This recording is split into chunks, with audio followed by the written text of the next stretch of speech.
Meet the sheriffs. My name's Mr. Griggs. My colleague and I are enforcement agents. Here with a High Court order today.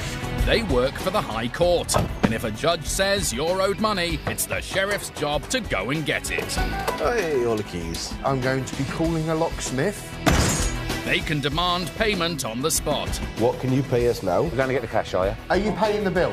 Or remove assets instead. You've got 30 minutes to make the payment. We'll start removing stuff from the building. You'll have a week to pay in full before it gets sold at auction. Obstructing their work can be a criminal offence. I wouldn't do that if I were you. Don't lie to me. No mess tins. Every year, sheriffs in England and Wales recover unpaid debts totalling more than £80 million. Coming up, mother of two, Jenny Walker, was shocked by the state of her new rented home. I was devastated, absolutely mortified. I just kept thinking, what have I done? But when she moved out, she didn't get her deposit back, so the sheriffs tracked down her landlord. Turn off. All right, you don't need to be rude to him. Tommy and Dave take possession of a fine art collection to pay off a multi-million-pound debt. She don't look very happy, does she? But one of the paintings is missing. The defendant has come and took one of the pictures, and we know that's at least £1 million. Mike gets tough when payment talks hit a brick wall. Are you paying the bill? No. No. We'll start a removal then. Yeah. And it looks like a car servicing company has disappeared. Not. But things are looking up when Jess finally catches up with the owner.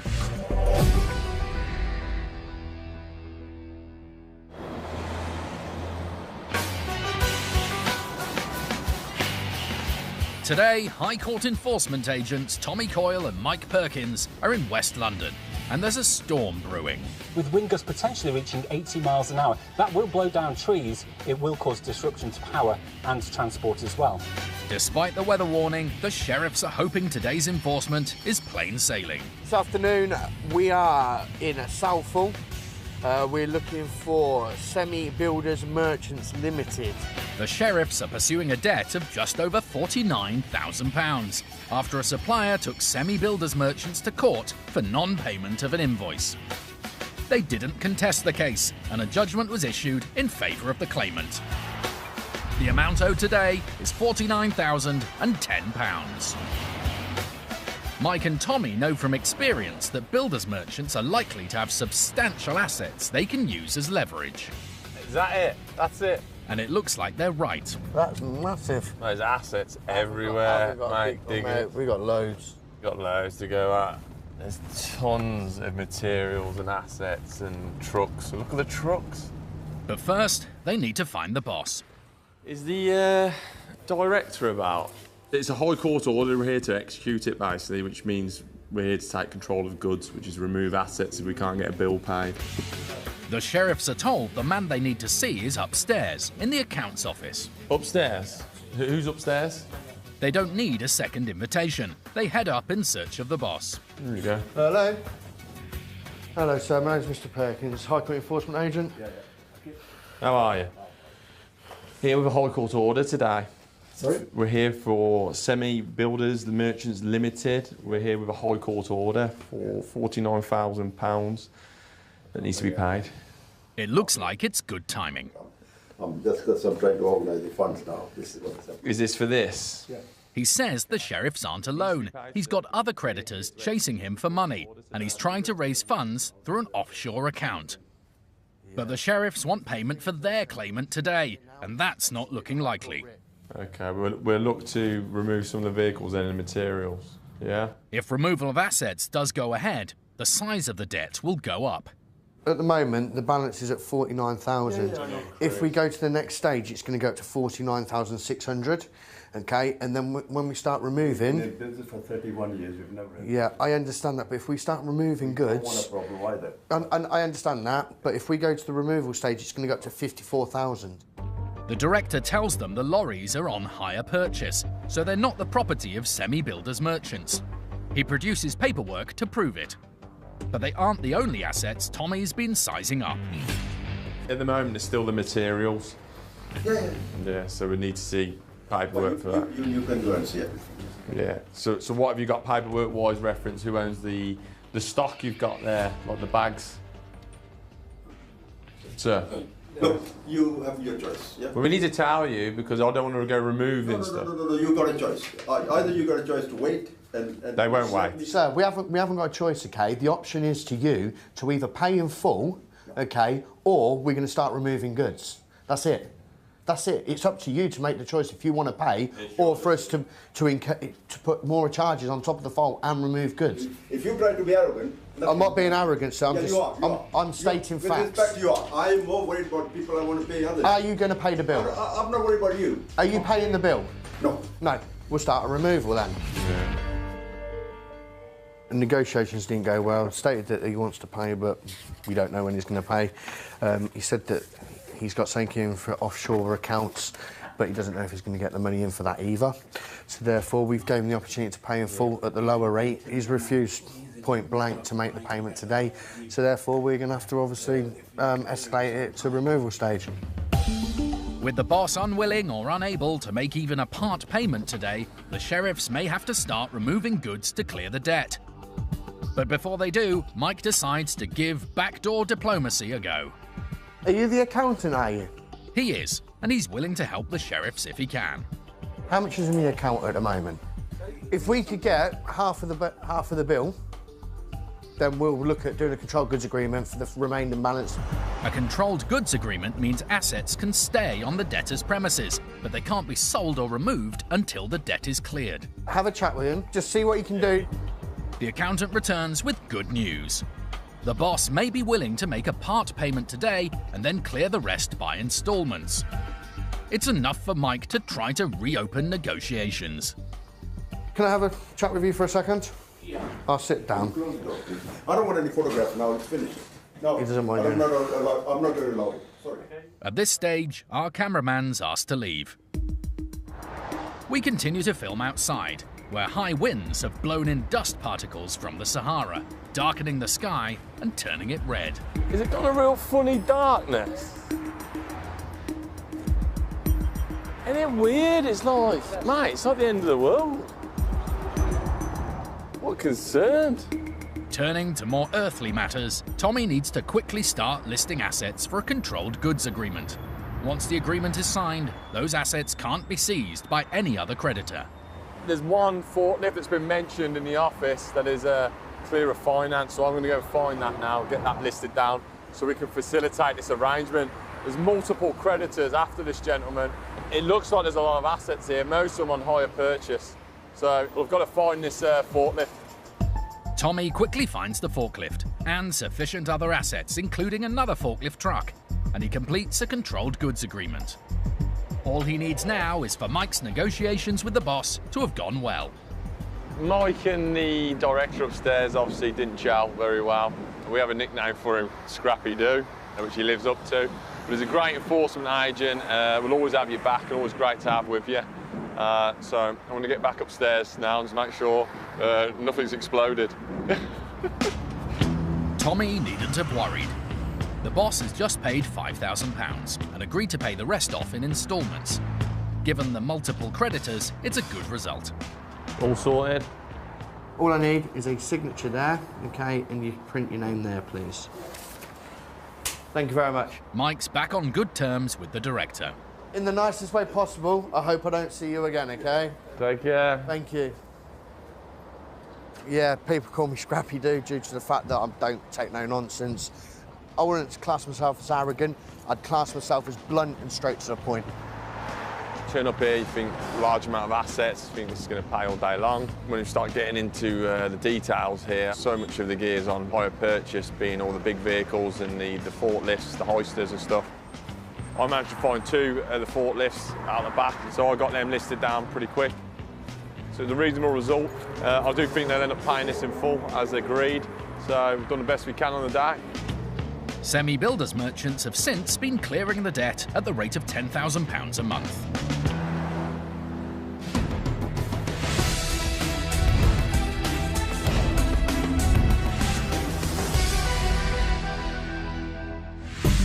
Using the county courts to try and recover money you're owed isn't difficult. 1.5 million money claims are paid every year in England and Wales, involving anything from faulty goods or poor workmanship to unpaid invoices. Claims can be filed online or by post for a small fee. Both parties in the case will be asked to submit evidence, and you may have to attend a court hearing. If you're successful, a county court judgment, or CCJ, will be issued against the debtor. If they still don't pay, that's when you call the sheriffs.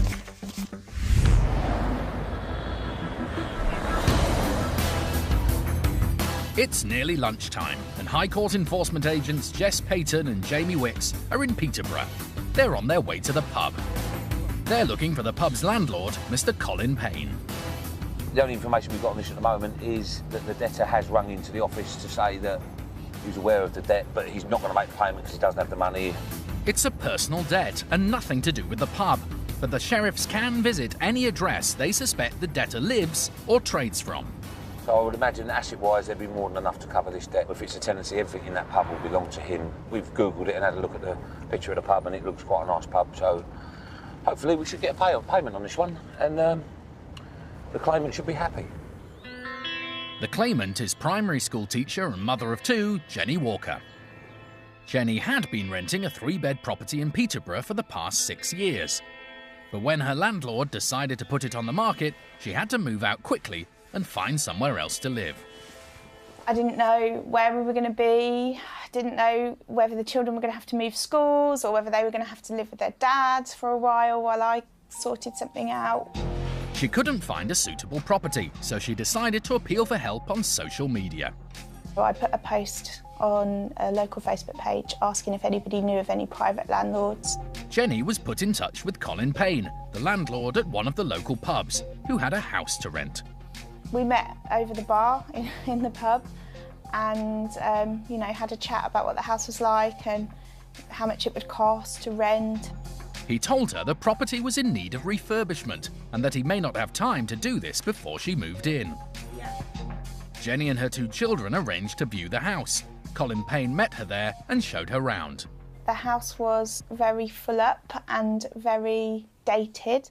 He explained that all of his furniture and belongings would be gone. He was hoping to get it decorated, but he wasn't sure if he'd have time. Everywhere was a bit dirty and a bit grubby. It did put me off, but I knew I could fix it. A bit of elbow grease and it would be okay. I needed somewhere to live and I needed somewhere quite quickly. And this was the only thing that had come up, and it was the only thing in my price range that would work. She agreed to rent the property at £800 a month and pay a month's rent in advance as a deposit. On the day that I went to get the keys and to move in, Colin said that he would reduce that to £600 because he hadn't had time to decorate. Jenny says there was no formal tenancy agreement, but despite this, she handed over the deposit and the first month's rent. It was a total of £1,400.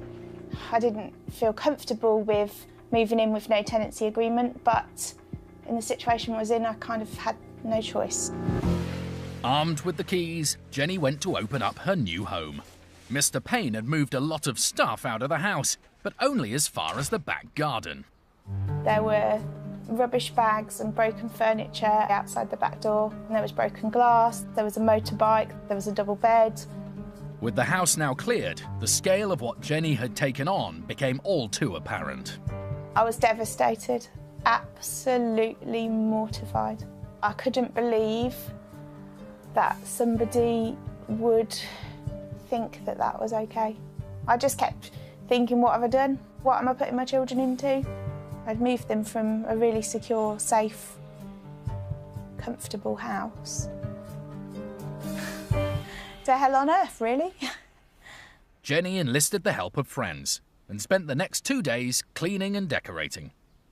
All my friends turned up and made it bearable. I wouldn't say they made it good because that was impossible, but they got the kids' bedrooms clean and decorated. They got the carpet so that it wasn't as crispy underfoot. They got the kitchen so that there wasn't mould on the walls, and, they made it okay. Jenny was determined to stay put and make a go of it. I decorated the whole house, replaced curtain poles, curtains. I'd had the carpets professionally cleaned as well in an attempt to freshen them up somewhat. So I spent a huge amount of money trying to make the property livable. But 2 months after moving in, Jenny says she still didn't have a formal tenancy agreement, and she was worried about her long-term security as a tenant. In spite of the work she'd done to make the property more comfortable, Jenny reluctantly decided they should move. I just wanted out. I'd had enough. He wasn't going to do the right thing. I wasn't going to have the security of a tenancy agreement and the legal rights that come with that. She notified Mr. Payne of her intention to leave. I let him know at the end of May that I would be moving out on the 1st of July and that I'd like my deposit back. When the time came to move out, Jenny handed the keys back and Mr. Payne carried out an inspection of the property. He looked at everything, he checked every room. He said that once I'd paid off any outstanding bills, for example, the council tax and the electricity and the gas, and given meter readings and things over, then he would repay my deposit. Jenny says she did this, but the deposit wasn't returned. He wasn't forthcoming, he wasn't answering emails, he wasn't answering telephone calls. It was £600, I needed that £600 back. Jenny took the matter to the small claims court, but couldn't believe what happened next. His response to my claim was that I had left it in a worse state of repair than it was when I took on the property. Mr. Payne said she had spilt paint on the carpets, curtains were missing, and curtain rails were hanging off the walls. I did throw the shower curtain in the bin, yes, but I replaced it with a brand new one. My friend's husband came round and put up curtain poles that I'd bought for the property.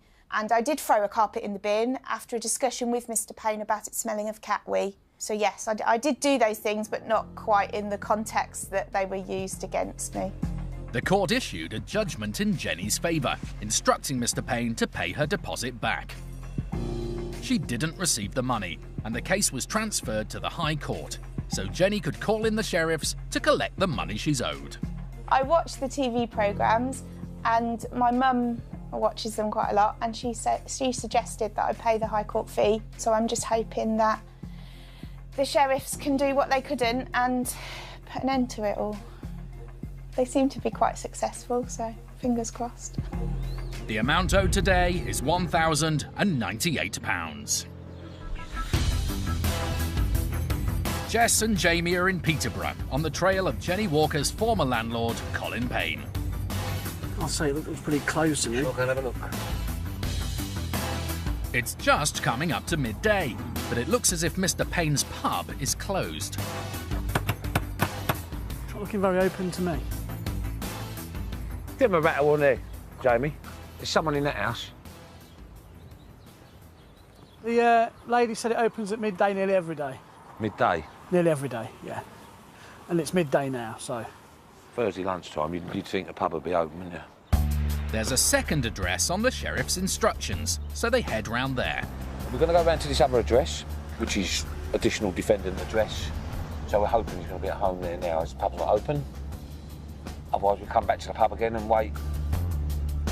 This is the house that Jenny Walker was renting. Hi, love. I'm Mr. Payton from the Sheriff's Office. I'm looking for Colin Payne. The woman who answers the door says she's a tenant, and Mr. Payne is her landlord. He doesn't live here. I was just the landlord. Oh, OK. Oh, right, fair enough. Jamie wants to see evidence that Mr. Payne really is the landlord and isn't living there. Have you got a tenancy agreement or something like that? She does, and the agreement confirms she's the tenant and Mr. Payne is her landlord. So it's back to the pub, where Mr. Payne is also the landlord, and where the sheriffs are hoping to finally catch up with him. We've just pulled back up at the pub and it looks like the doors are open, so we're going to get in there a bit lively. As they walk in, someone is walking out. Hi, mate. I'm Mr. Payton from the Sheriff's Office. Looking for Colin Payne? He's not in at the minute. OK, we're going to have to come in and wait for him. It sounds as if this man is another of Mr. Payne's tenants. He lives in a flat above the pub and asks the sheriffs to wait while he takes his dog upstairs. Dog friendly, is he? Sorry? Dog friendly? Yeah, it's friendly. You can stroke him, I'll wait here, all right? If there's one thing the sheriffs aren't keen on, it's a large dog on the premises. I thought he's friendly. He's all right, honestly, he's friendly. The dog's led upstairs. and the sheriffs enter the pub and wait while the man gives Mr. Payne a call. He's coming back, is he? Yeah, he's got. The sheriffs want payment in full today, OK, lovely job. and if they play their cards right, they won't have to start removing assets. It's a pub in like a local area, so it's probably where most people come of a weekend, of an evening to have a drink. If we close the business down, take everything, that's another thing gone, isn't it? Suddenly, Colin Payne appears. Hello, mate. Turn that off. He's not keen on the camera. All right, you don't need to be rude to him. He's going to film outside, all right? I've just asked him to turn it off. Yeah, you go outside and do it. Jess tells Mr. Payne he wants payment in full today. At the moment, it's at 1,098.79. If you pay that now, we'll be gone. Job done. Job done. After ringing the sheriff's office earlier to say he couldn't afford to pay, Mr. Payne surprises everyone with a sudden change of heart. He says he'll make the payment in full and has the cash upstairs, ready and waiting. Straight away, said, no, I'll pay you now, I'm going to pay you in cash. So he's just gone upstairs to get the cash. I'm just going to got the receipt book and we're just going to write him out a receipt. Didn't expect that, but hey-ho. A few minutes later, the sheriffs emerge, clutching a wad of cash. No, it's windy, so don't lose it. Oh, we'll lose that, though, I know. It means Jenny Walker will finally get her deposit back, several months after moving out of Mr. Payne's property and handing back the keys. He's paid in full. Didn't really climb over it, did he? No issues at all, He no. just said, I want to get it settled. Good result for the claimant. Yeah, good result for the claimant, and we're going to the next one now. Jenny Walker is delighted that all it took for her former landlord to pay up was a visit from the sheriffs. I'm feeling ecstatic about getting my money back, finally. Because it's been so long, I've paid everyone off anyway, so everybody I owed money to I've repaid. So that's our money now, so it means I can put a little back into enjoyment and leisure that we didn't have before because I was paying people off. Colin Payne told us Miss Walker had been consistently late with her rent by up to 20 days and that she refused to sign a copy of the government's tenancy agreement. He said she gave him a few days' notice by text message before moving out and added that he withheld Miss Walker's deposit because she refused to provide proof that gas, electric and council tax bills had been paid. He said that following the court ruling, the money was made available to Miss Walker, but she wouldn't come and get it.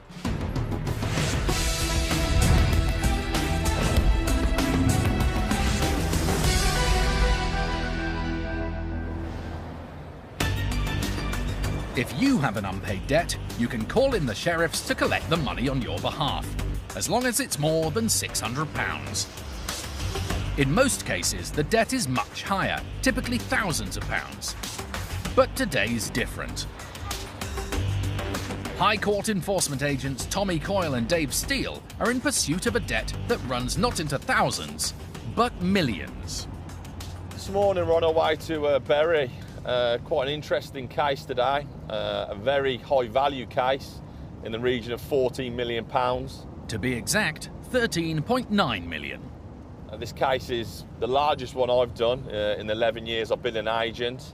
Basically, we're just going out to a gallery stroke museum. They have these assets which are paintings, which are potentially very high value. The key word here is potentially.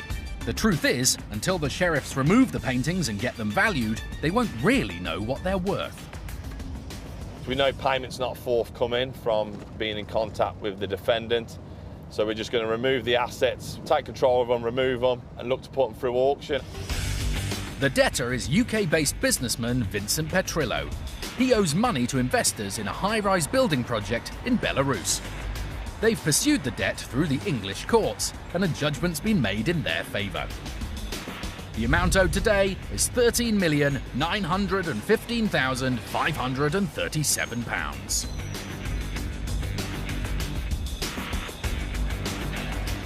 Mr. Petrillo's apparently in Moscow, but he owns a little-known collection of Russian artwork which is on loan to Bury Art Gallery in Greater Manchester. And that's where the sheriffs are heading. It could be a real unique, interesting case this today.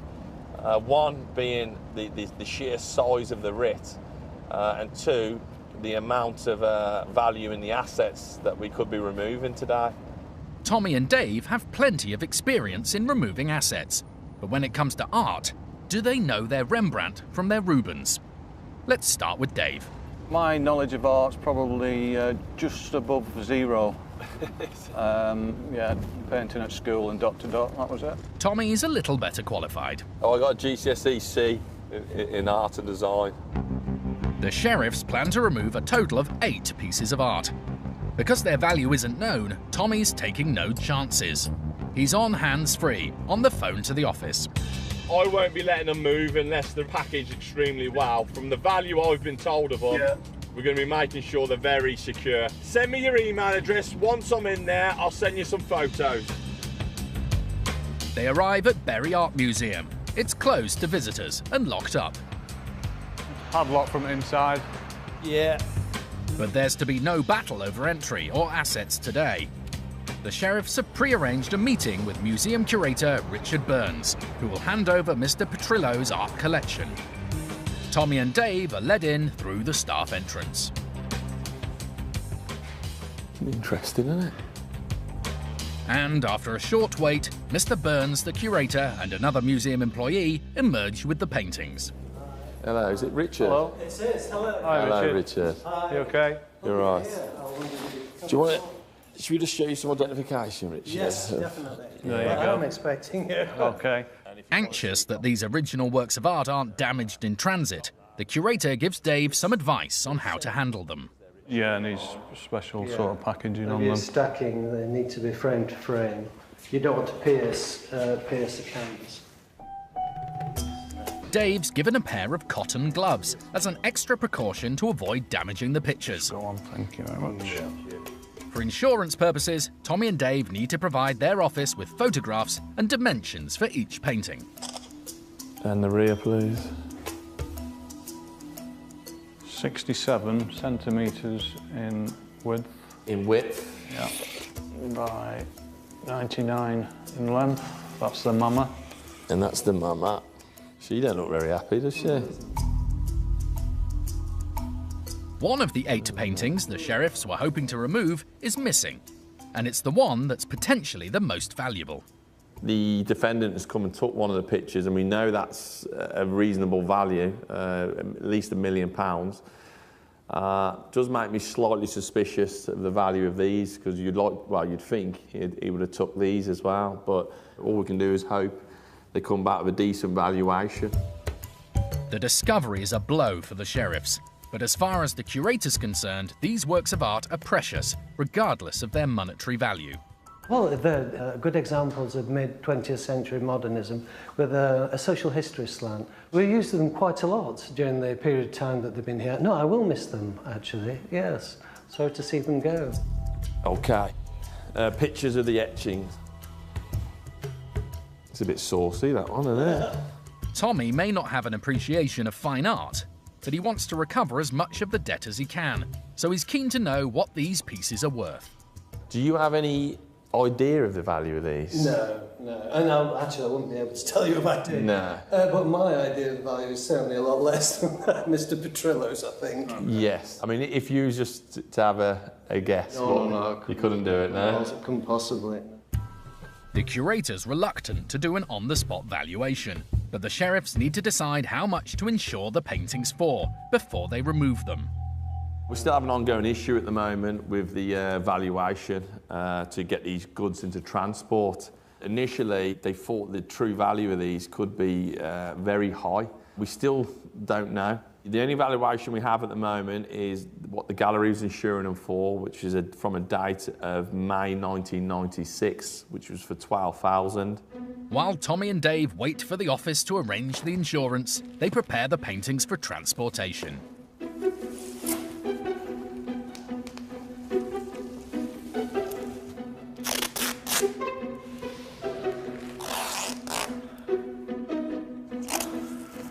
Wonderful. Thank you.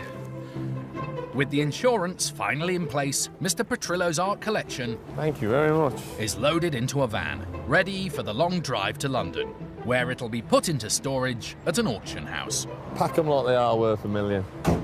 So you're off then? The goods have now been removed. They're on the way to the auction centre at London to get a better a value of the artwork, and we'll know more once that has been completed. I think me and Dave would both be interested to see what the valuation becomes on these paintings and what they fetch in auction. Mr. Petrillo's art collection was finally auctioned, but as the sheriff suspected, the amount it fetched fell well short of the millions required to cover the debt.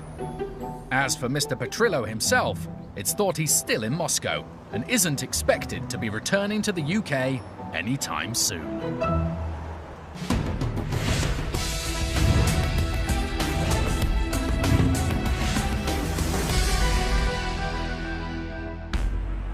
If you've won a county court judgment and haven't been paid, for £66 you can get the case transferred up to the High Court, which will issue a writ for enforcement by the sheriffs. Hello? I'm an enforcement agent enforcing a High Court writ. I'm here just to execute the court order. They've got more powers than county court bailiffs. We're going to force entry into the shop in about the next 10-15 minutes. I have the right, under the writ, to investigate. If you obstruct myself or my colleague, it is a criminal offence. And there's no limit to the size of the debts they can pursue. £14 million. It's the largest job I've ever done. He can pay it directly into our account from Spain. If they're successful, they will recover your money and costs from the debtor. Thanks. Thank you. As well as their own fees that are set by the government. It was that amount there until 5:30. I don't stand here for 3 hours for nothing. If the sheriffs can't get your money, they'll ask you to pay a fee of £75 plus VAT.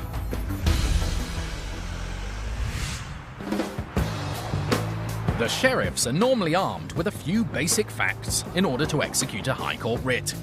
A name, an address, and an amount that's owed. But sometimes, like today, a bit of extra background information about the debtor can make the difference between getting payment in full and walking away empty-handed. High Court enforcement agents Billy Evans and Jess Payton are heading for the village of Cottenham, near Cambridge. We're looking for James Cutton, trading as Carmatech. It's a unit on an industrial estate. Mr. Curran has already contacted the sheriffs. I mean, he has made a phone call into the office offering a payment of £50 a month, which is not acceptable.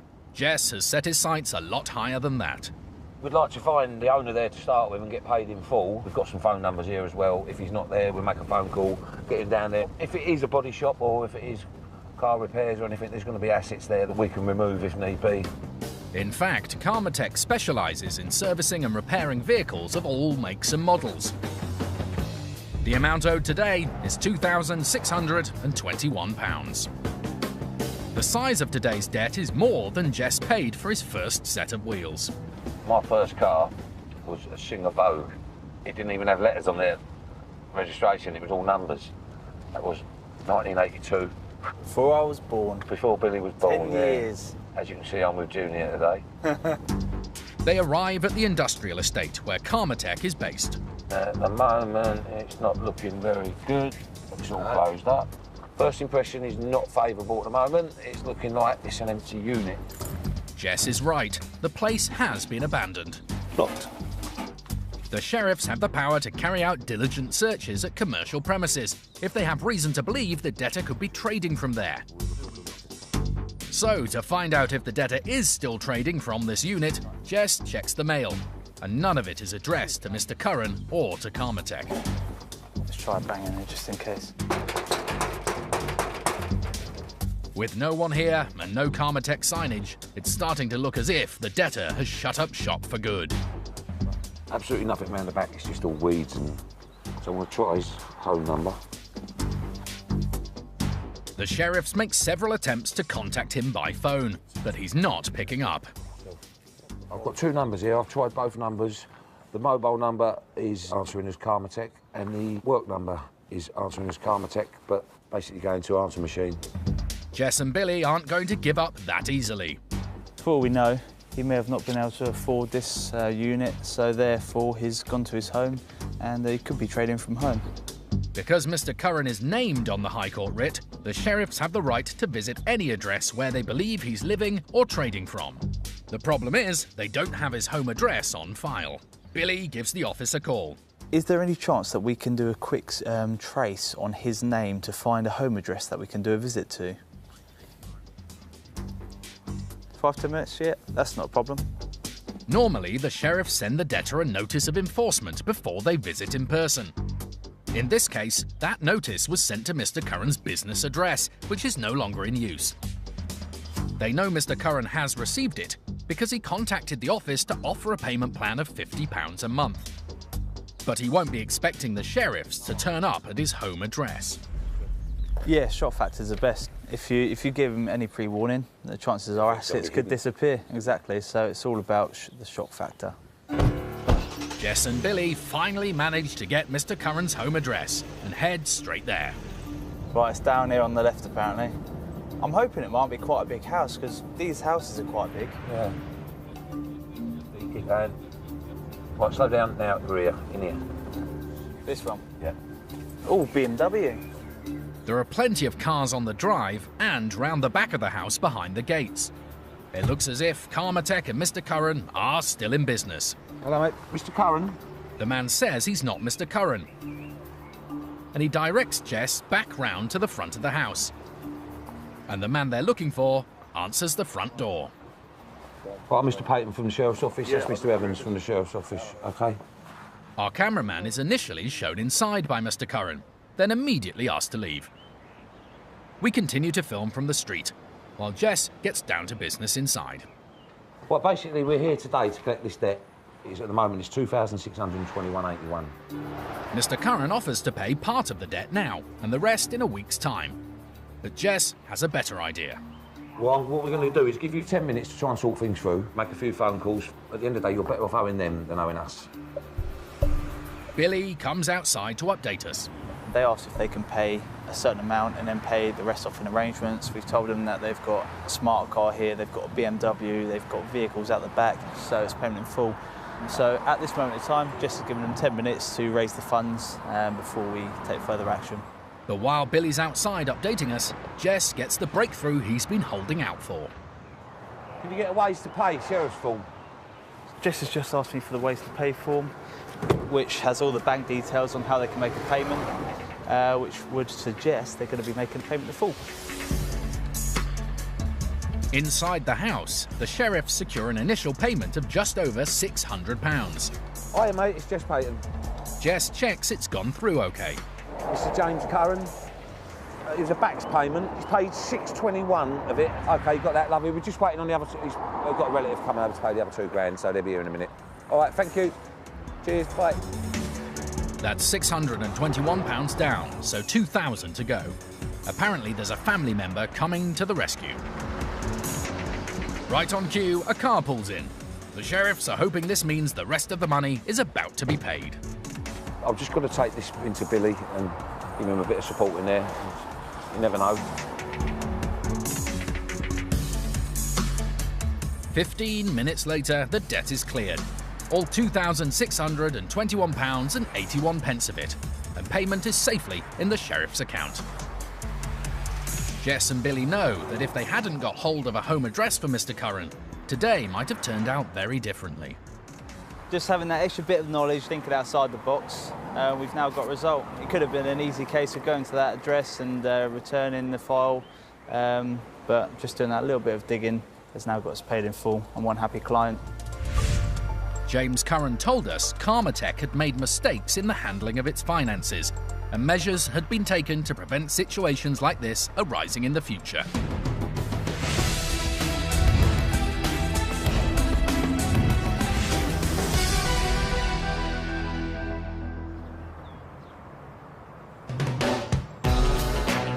High Court enforcement agents Rob Foster and Lawrence Grix are heading to Hoddesdon in Hertfordshire. We're going to Thomas Raymond Butler, trading as Butler's estate agents. He owes a total of £31,181.57, which is an awful lot of money. The debt relates to unpaid rent and damage caused to a property being let by the agent. Lawrence and Rob both know they'll have their work cut out today. Generally with an estate agent, all you'll find there asset-wise is a couple of desks, a couple of computers. You may be lucky and find that there's a vehicle there, but as a general rule, in this day and age, they're mainly leased. The most likely outcome is a payment plan which allows Mr. Butler to clear the debt by instalments. we're not potentially going to have much leverage to force a payment of over £31,000. But we'll do our best. We've got to go in with an open mind, anticipating collecting full payment. It is in the gentleman's personal name, so he may have his personal vehicle outside, which might just be a Bentley. A Bentley? Now that really would make a difference. The amount owed today is £31,181. The sheriffs find Butler estate agents in a prominent position in the town's high street. Thomas Raymond Butler? That's me. Trace my ID. So my name's Mr. Grix. My colleague and I are enforcement agents. Yeah. We're here to execute a High Court writ on behalf Mr. Butler produces a letter he's convinced will send the sheriffs packing. That's the latest. It's a covering letter and an application form to have the judgment set aside, which would mean the case going back to court and being reheard. While Lawrence reads the letter, we're asked to leave. So we go outside and continue to film from the street. Right, that doesn't stop enforcement action today, sir. The amount outstanding is £31,181.57. If Mr. Butler's application were to be successful and the writ set aside within 14 days, then any money he paid to clear the debt today would be returned. But for now, the writ must be executed. Meanwhile, Rob has been conducting a diligent search of the office, looking for assets. On his desk was a set of keys. He's identified it being a Ford Mondeo parked at the back of the property. That's his. Searching through the desk drawers, we found 4 or 5 envelopes stuffed full of cash. Also in that drawer, though, was a Bentley key. Now, what are the chances of that? But it's not the breakthrough they were hoping for. Mr. Butler tells the sheriffs that although he has a Bentley key, he doesn't have a Bentley to go with it. He states this is from a deceased friend of his, but won't give us any more information. So we are going to go and have a look around just to see if it is in the surrounding areas. Alternatively, we may see if we can find a home address and see if we can locate it there. Either way, due diligence, we'll go and have a look for it and see if we can locate the vehicle. It turns out the envelopes full of cash are customer deposits and can't be used to help pay off the debt. Instead, Rob checks the parking area behind the estate agents. I can't see no Bentley. But he can see a Ford Mondeo. If only it was the other way around. Rob does an HPI check on the vehicle, and it's clear of finance, but it's in poor condition. There is significant damage to the vehicle, which is going to hammer its value, but we could be talking £2,000 value for the vehicle. Back inside the estate agents, Lawrence is listing what assets there are and setting up a payment plan. He wants the best deal he can get for the claimant without putting Mr. Butler out of business. I checked all the company and personal bank accounts. Mr. Butler eventually managed to pay about £2,000. In addition to the £2,000, Mr. Butler has also agreed to clear the debt at the rate of £500 a month. If he doesn't keep up the payments, the sheriffs can come back and remove assets. No leverage, there wasn't a lot we could do really, so £2,000 not a bad result.